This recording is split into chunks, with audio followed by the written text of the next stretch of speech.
Olá, pessoal. Vamos começar aqui fazendo uma breve recapitulação de 3 unidades que nós precisamos na hora de programar códigos no ARM. E eu tenho batido bastante na tecla da gente entender um código de alto nível e mapear num código de baixo nível, e eu acredito que essa forma facilita para vocês modelarem um código em Assembly. E esse exemplo de código aqui, para facilitar um pouco a nossa vida, ele está colorido, então a gente tem como tentar entender que o azul de um lado está mapeando no azul do outro, o laranja de um lado no laranja do outro, e com isso a gente consegue enxergar o código como um todo. Eu vou pegar aqui e tentar mostrar isso para vocês.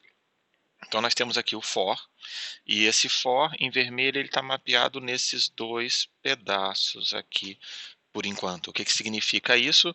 Significa que eu preciso de um label chamado loop em algum lugar e eu preciso do BNE, Branch Not Equal, voltando para o loop. Então esse salto aqui, enquanto não chegar no limite, ele vai saltar para o loop. Que limite é esse? Bom, a gente está pegando o limite, então vamos pegar mais um pedaço do nosso for, i menor do que 100. Então a gente colocou o i menor que 100, a gente colocou o 100 no R2, e a gente está fazendo a comparação do R0 com o R2. Aqui no canto, observa aqui, ó, o I está no R0, tá vendo? O que significa isso? Nós temos em laranja esses dois pedaços em laranja. Então, na hora que eu faço a comparação aqui, ó, I com o 100, o que vai acontecer? Se I é menor ou igual a 100, que é o que esse loop aqui quer fazer, a gente vem e salta para cá. E por isso mesmo que a gente botou o mov R2 100 antes do loop, certo? Nós temos também o valor inicial do i igual a 0, que é a primeira linha do nosso código, mov i igual a 0. Então nós temos essa linha do código aqui, tá? E aí a gente tem o incremento, que é bem no finalzinho do loop, a gente está vendo aqui embaixo, ó, super no finalzinho, soma R0 com R0 mais 1, e agora a gente está fazendo o A mais igual a I, quer dizer, o nosso A, a variável A, está no registrador R1, então a gente vai guardar aqui R1 é igual a R1 mais R0. E com isso a gente implementa um laço for. Observa que a gente está falando que você pode pensar em trocar esse 100 aqui, então você vai trocar esse pedaço, que é o seu limite. Obviamente, se você quiser trocar o menor aqui, eu coloquei menor, certo? Menor do que 100, você vai colocar aqui, mas calma aí, aqui está menor e aqui está diferente, olha que estranho, né? Por que a gente está fazendo isso? Por que eu estou usando diferente e não só menor? Eu poderia muito bem usar menor ali, eu poderia pegar o R0 menor, então a gente poderia fazer um less than, um BLT, branch if less than. Mas observa que not equal também funciona, quer dizer, quando o i chegar no 100, você para, então também funciona. Mas você pode ser mais pragmático e colocar o limite direitinho aqui no seu laço, certo? O incremento, nós temos o i++ aqui em verde, então essa linha aqui provavelmente você vai manter em praticamente todos os seus laços. De vez em quando a gente pode pegar um código que vai estar contando de 2 em 2, contando de 4 em 4, ou de algum outro critério. Sem problema, você pode só trocar esse cara. Mas o que é crítico para a gente, que eu acho que vale a pena bastante falar, é que nós temos um trecho de código, A mais igual a I. Esse trecho em preto aqui é o meio do loop. E é exatamente o que nós temos aqui. Então eu posso gastar muito mais linhas, e normalmente a gente vai gastar muito mais linhas, mas esse é o meio do loop. Você mantém as outras cores, mexe nesse pedaço do loop, e você tem o seu laço for. Ok? Então isso é só para recapitular o que a gente falou na aula passada.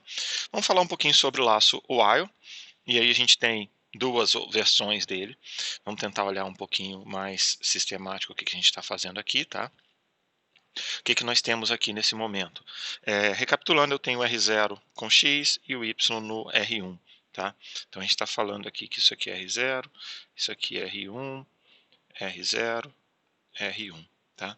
Às vezes vale a pena anotar do lado ou anotar em algum pedaço para a gente poder entender. A gente está querendo fazer aqui, ó, se x enquanto x é diferente de y, tá?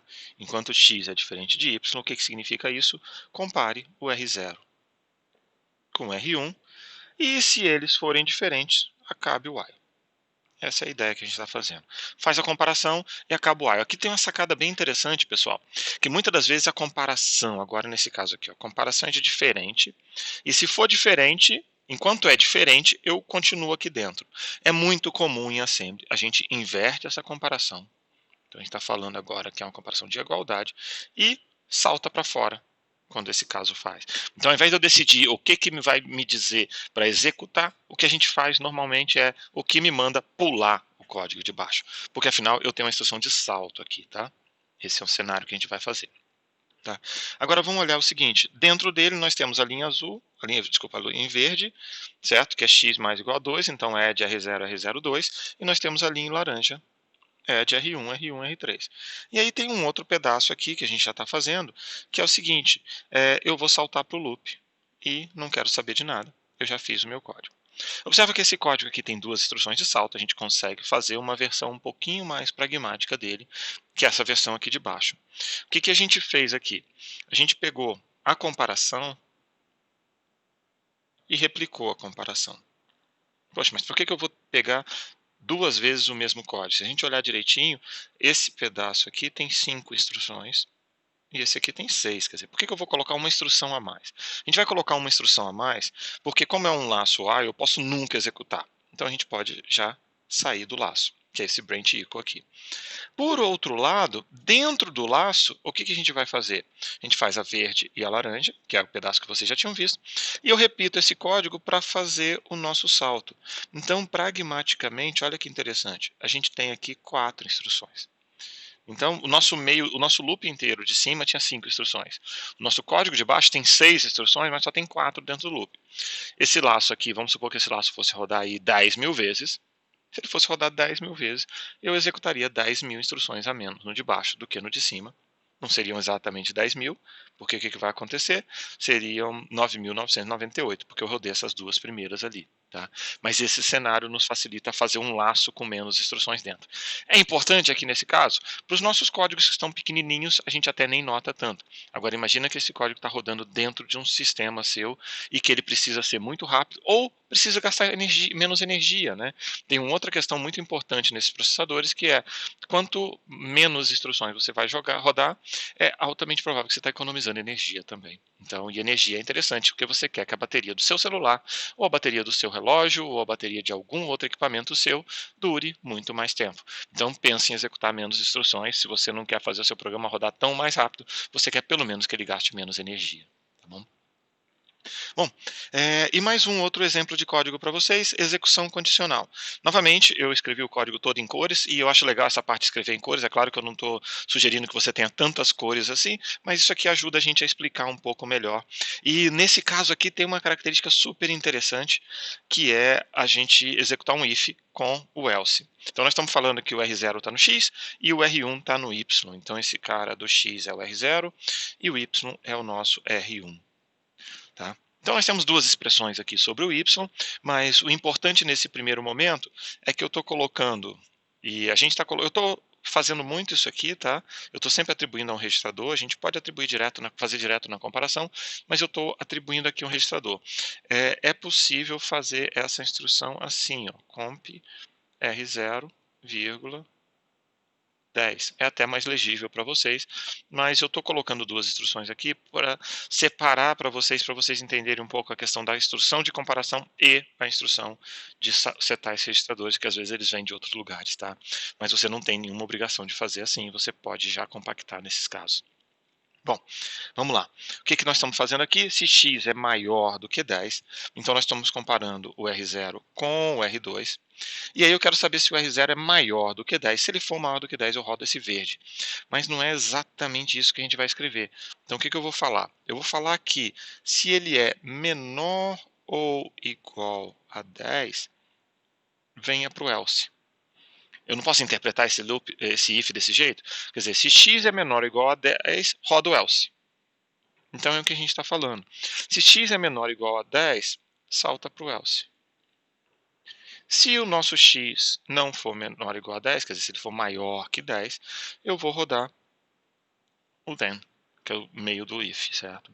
E aí eu tenho que o add R1 e o valor 7, eu estou incrementando ele, e eu salto para o fim do if, logo na sequência. Então assim, a gente já teve o else, o que o else faz? O else nosso vai fazer com que esse sub seja executado. Então, na hora que eu entrar no else, eu vou fazer um sub R1, R1 e 7.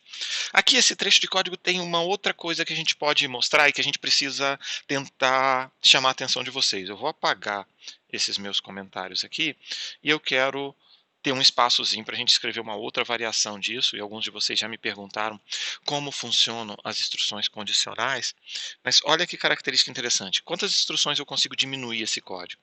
Aqui nós temos um código com 1, 2, 3, 4, 5, 6 instruções. Então nós temos um programa com 6 instruções. Será que a gente consegue fazer com menos? Bom, a primeira coisa que vocês já viram que dá para fazer com menos é fazer uma comparação do R0 diretamente com o 10.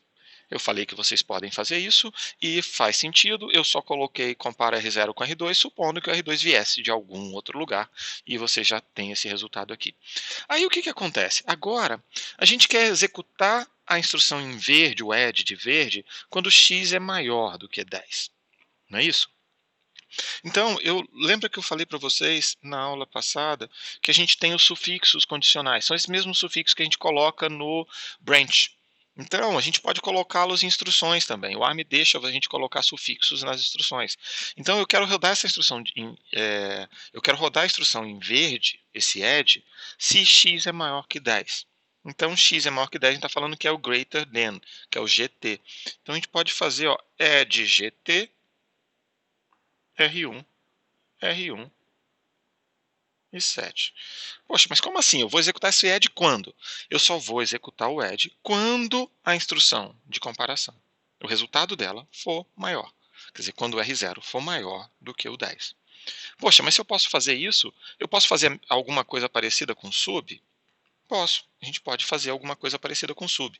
No caso, a gente quer que seja menor ou igual. Por sinal, a gente já viu que eu tenho LE aqui, né? Então, a gente pode fazer sub LE R1, R1, vírgula 7. E a gente reduziu o nosso código para 3 instruções. Mas calma aí, agora eu vou executar o add e o sub? Não, a gente pode olhar pelo sufixo, que o sufixo do add é greater than e o sufixo do sub é less than or equal, quer dizer, menor ou igual. O primeiro é maior e o segundo é menor ou igual. Isso significa que eles nunca serão executados simultaneamente. Você vai executar ou um ou outro. E como é que funciona isso do ponto de vista da instrução?